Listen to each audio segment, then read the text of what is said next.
ഇപ്പോൾ നമ്മൾ ഈ കാണുന്ന ദൃശ്യങ്ങൾ അത് കൽപ്പറ്റയിലെ SKMJ സ്കൂളാണ്. അവിടേക്ക് ഇപ്പോൾ രണ്ടാമതും ഹെലികോപ്റ്റർ എത്തിയിരിക്കുകയാണ്. അടുത്ത 6 അംഗ സംഘത്തെ ഇവിടെ നിന്ന് കൊണ്ടുപോകാൻ വേണ്ടി വീണ്ടും സൈന്യത്തിന്റെ ഹെലികോപ്റ്റർ എത്തുകയാണ്. അല്പസമയത്തിനകം തന്നെ ലാൻഡ് ചെയ്യും. നേരത്തെ ഒരു അരമണിക്കൂർ മുൻപ് ആദ്യത്തെ ടീമിനെ ഹെലികോപ്റ്ററിൽ കൊണ്ടുപോയി. ഇതിൽ വനംവകുപ്പ് ഉദ്യോഗസ്ഥരുണ്ട്, സൈനികരുണ്ട്. ഇവർ ഈ സൺറൈസ് വാലി മുതൽ ഉള്ള ഭാഗം, മുണ്ടേരി ഫാം വരെയുള്ള ആ പ്രദേശത്തായിരിക്കും തെരച്ചിൽ നടത്തുക. കരമാർഗം ആ ഭാഗത്തേക്ക് പോകാൻ വലിയ പ്രയാസമാണ്. അതുകൊണ്ടാണ് ഇപ്പോൾ ഈ രീതിയിൽ ഹെലികോപ്റ്ററിൽ പോയി അവിടേക്ക് റോപ്പ് വഴി താഴേക്ക് ഇറങ്ങിയായിരിക്കും ആ ഭാഗത്ത് തിരച്ചിൽ നടത്തുക. നമുക്കറിയാം ഇനിയും 100-ലധികം പേരെ കണ്ടെത്താനുണ്ട്. കാണാതായ 100-ലധികം ആളുകളുണ്ട്.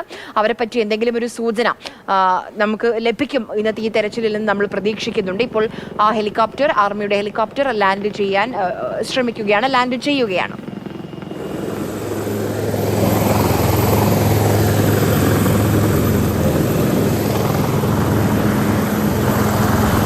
ആര്യ ഇന്ത്യൻ എയർഫോഴ്സിൻ്റെ ഹെലികോപ്റ്ററാണ് ഇപ്പോൾ രണ്ടാം ഘട്ട തിരച്ചിലിനായിട്ടുള്ള അംഗങ്ങളെ കൊണ്ടുപോകാനായിട്ട് ഇവിടെ ലാൻഡ് ചെയ്തുകൊണ്ടിരിക്കുന്നത്.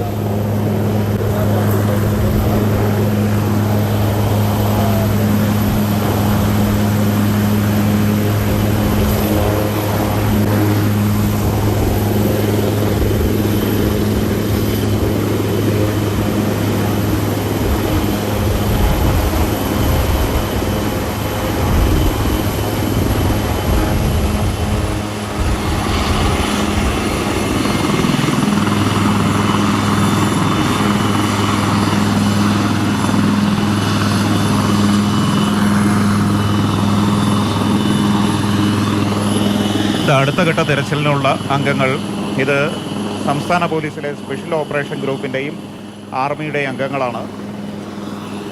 അവരിപ്പോൾ ഹെലികോപ്റ്ററിലേക്ക് കയറുകയാണ്. സംസ്ഥാന പോലീസിനെ സംബന്ധിച്ചിടത്തോളം ആർമിയുടെ പോലും ഒരു പ്രശംസ പിടിച്ചുപറ്റിയ പ്രവർത്തനമാണ് ഈ ദുരന്തമുഖത്ത് കേരള പോലീസിൻ്റെ കീഴിലുള്ള സ്പെഷ്യൽ ഓപ്പറേഷൻ ഗ്രൂപ്പ് നടത്തിയത്. അതിലെ അംഗങ്ങളാണ് ഇപ്പോൾ തിരച്ചിലിനായിട്ട് എയർഫോഴ്സിൻ്റെ ഹെലികോപ്റ്ററിലേക്ക് കയറാൻ പോകുന്നത്.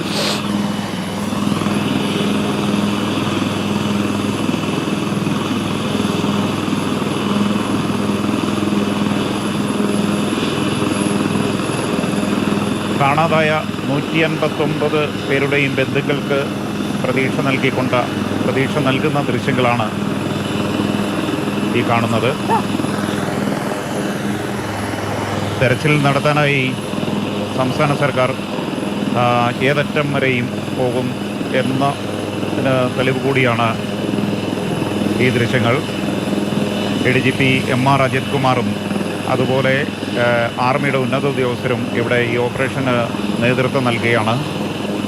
സൂചിപ്പാറ മുതൽ ചാലിയാർ വരെയുള്ള പ്രദേശങ്ങളിലെ വനമേഖലകളിൽ അത്യന്തം ദുഷ്കരമായ ഒരു ദൗത്യമാണ് ഇപ്പോൾ ഈ ദൗത്യത്തിലൂടെ നടക്കുന്നത്. പ്രത്യേകിച്ചും വനമേഖലകൾ, വന്യജീവികൾ എല്ലാം ഉള്ള പ്രദേശമാണ്. അതുകൊണ്ട് തന്നെയാണ് അവിടെ തിരച്ചിൽ നടത്തുന്ന അംഗങ്ങളുടെ സുരക്ഷ കൂടി കണക്കിലെടുത്തുകൊണ്ടാണ് ഒരു ഹെലികോപ്റ്റർ നിരീക്ഷണത്തിൽ ആർമിയുടെ നേതൃത്വത്തിൽ ഈ ഒരു തിരച്ചിൽ നടത്തുന്നത്. 2 ഘട്ടങ്ങളിലായി 12 പേരോളമാണ് ഇപ്പോൾ സൂചിപ്പാറയിലേക്കും അതിനുശേഷമുള്ള വനമേഖലകളിലേക്കും എത്തുന്നത്.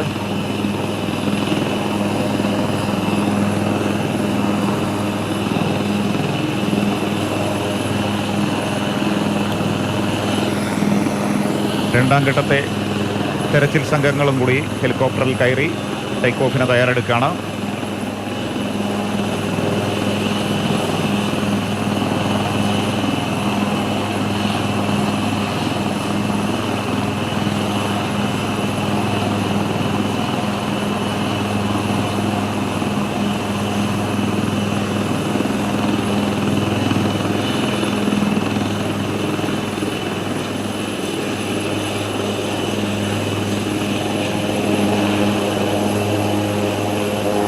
ഭൗതിക ശരീരമെങ്കിലും കിട്ടുമെന്ന ഒരു പ്രതീക്ഷ കാണാതായവരുടെ ബന്ധുക്കൾക്ക് നൽകിക്കൊണ്ടാണ് സർക്കാരിൻ്റെ ഈ മിഷൻ ഇപ്പോൾ നടക്കുന്നത്.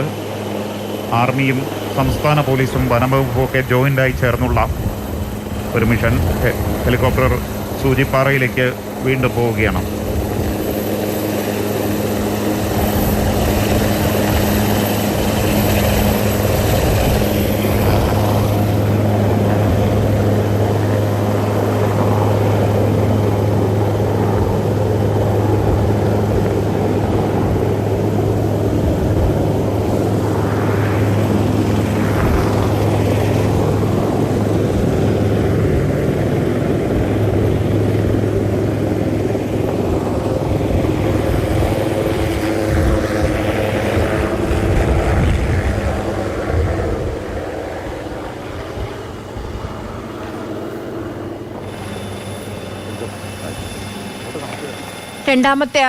ഹെലികോപ്റ്റർ രണ്ടാമത്തെ ടീമിനെയും കൊണ്ട് ഇപ്പോൾ അവിടെ നിന്ന് പുറപ്പെട്ടിരിക്കുകയാണ്. ബിജു പങ്കുജാണ് വിവരങ്ങളും ദൃശ്യങ്ങളും ഒക്കെ നമുക്ക് നൽകിക്കൊണ്ടിരിക്കുന്നത്.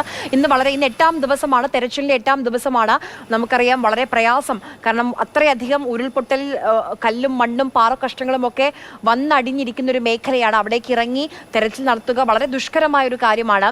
8 ദിവസമായി നമ്മുടെ ആർമിയും നമ്മുടെ പോലീസും നമ്മുടെ ഫയർഫോഴ്സ് ഉദ്യോഗസ്ഥരും നമ്മുടെ എല്ലാവരും സന്നദ്ധ പ്രവർത്തകരും ഒക്കെ ആ മേഖലയിൽ ദുഷ്കരമായ ഈ ദൗത്യം ചെയ്തുകൊണ്ടിരിക്കുകയാണ്. 8ാം ദിവസം ഇന്ന് അല്പം കൂടി മാറിയുള്ളൊരു മേഖലയിലേക്ക് തെരച്ചിൽ വ്യാപിക്കുകയാണ്. നമുക്കറിയാം ഏറ്റവും കൂടുതൽ ഒരു പക്ഷേ മൃതദേഹങ്ങൾ കണ്ടെടുത്തത് ഈ ചാലിയാർ പുഴയുടെ പല തീരങ്ങളിൽ നിന്നായാണ്, പല കടവുകളിൽ നിന്നായാണ്. അങ്ങനെ ഇപ്പോൾ ഈ സൂചിപ്പാറയിലേക്ക് കൂടി ഈ തെരച്ചിൽ വ്യാപിക്കുകയാണ്. സൂചിപ്പാറയിൽ സൺറൈസ് വാലി മുതൽ മുണ്ടേരി ഫാം വരെയുള്ളൊരു ഭാഗത്തായിരിക്കും ഇപ്പോൾ ഈ ഹെലികോപ്റ്ററിൽ പോയ 12 അംഗ സംഘം തെരച്ചിൽ നടത്തുക.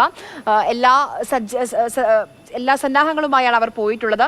ഹെലികോപ്റ്ററിൽ അവരെ അവിടെ എയർ ഡ്രോപ്പ് ചെയ്യും. അത് കഴിഞ്ഞ് ആ ഭാഗത്ത് അവർ പരിശോധന നടത്തും. മൃതദേഹങ്ങൾ ആ ഭാഗത്ത് നിന്ന് ലഭിക്കാൻ സാധ്യതയുണ്ട് എന്നുള്ളതാണ് ഒരു വിലയിരുത്തൽ.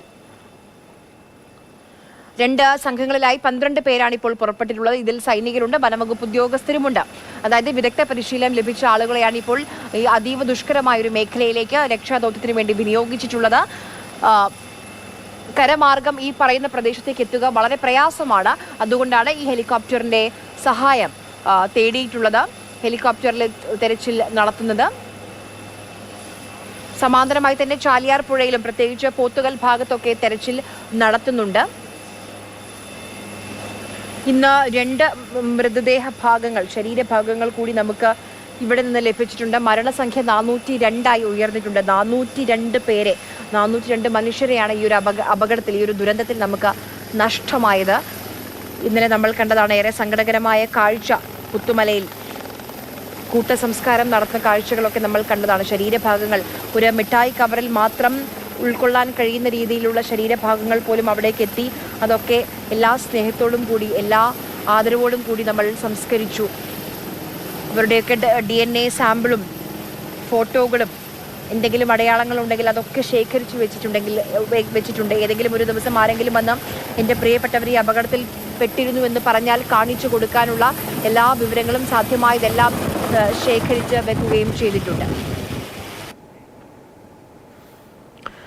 ബിജു പങ്കുച തുടരുന്നുണ്ട്. ബിജു, ഇന്നലെയും മിനിഞ്ഞാന്നും നമ്മൾ കണ്ടു കൂട്ടസംസ്കാരം. വളരെ വേദനപ്പെടുത്തുന്ന കാഴ്ചകളായിരുന്നു. ഇന്നിപ്പോൾ 2 ശരീരഭാഗങ്ങൾ ലഭിച്ചിട്ടുണ്ട്. ഒരുപക്ഷെ ഇപ്പോൾ ഈ ടീം പുറപ്പെട്ട മേഖലയിൽ നിന്ന് കൂടുതൽ മൃതദേഹങ്ങൾ ലഭിക്കുകയും ചെയ്തേക്കാം. അപ്പോൾ ഇന്നും സംസ്കാര ചടങ്ങുകൾ അതേത് രീതിയിലായിരിക്കും ബിജു?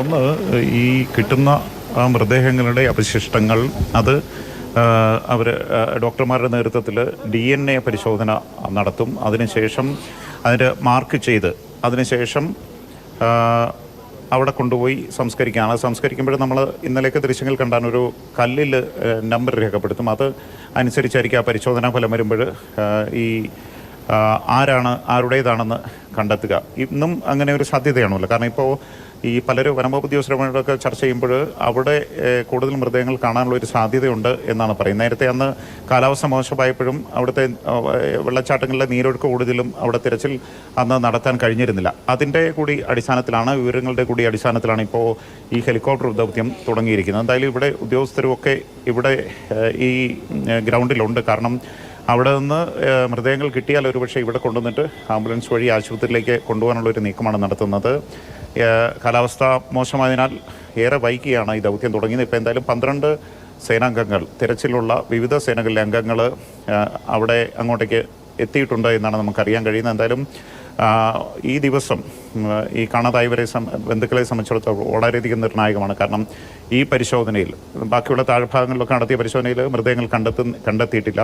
പക്ഷേ ഈ പരിശോധനയിൽ തങ്ങളുടെ ഉറ്റവരുടെ ഭൗതിക ശരീരത്തിൻ്റെ അവശിഷ്ടങ്ങളെങ്കിലും കിട്ടുമെന്ന പ്രതീക്ഷ ബന്ധുക്കൾക്കുണ്ട്. അത് പിന്നീട് പരിശോധനകൾ നടത്തി ആരുടേതാണെന്ന് കണ്ടെത്തുകയും ചെയ്യും. അങ്ങനെ ഈ കാണാതായവരുടെ ബന്ധുക്കളുടെ വളരെ പ്രതീക്ഷയുള്ള ഒരു ദിവസമാണ്. അവർക്ക് നഷ്ടങ്ങളാണ് സംഭവിച്ചതെങ്കിലും അവർക്ക് ഈ തിരച്ചിൽ വളരെ പ്രതീക്ഷ നൽകുന്നുണ്ട്. എന്തായാലും ഒരു പരാതിയില്ലാത്ത വിധം, അതായത് കാണാതായവർക്ക് അവർക്ക് ഇത് മതി എന്ന് തോന്നുന്നവരെ സർക്കാർ ഈ തെരച്ചിലുമായി മുന്നോട്ട് പോകാനാണ് തീരുമാനിച്ചിരിക്കുന്നത്. സംസ്ഥാന പോലീസിലെ ആർമിയിലെയും ഉന്നത ഉദ്യോഗസ്ഥരല്ല ഇപ്പോൾ ഈ താൽക്കാലികമായി SKMJ സ്കൂൾ ക്രമീകരിച്ച ഈ ഹെലിപ്പാഡിന് സമീപം ഇവിടെ തമ്പടിച്ചിട്ടുണ്ട്.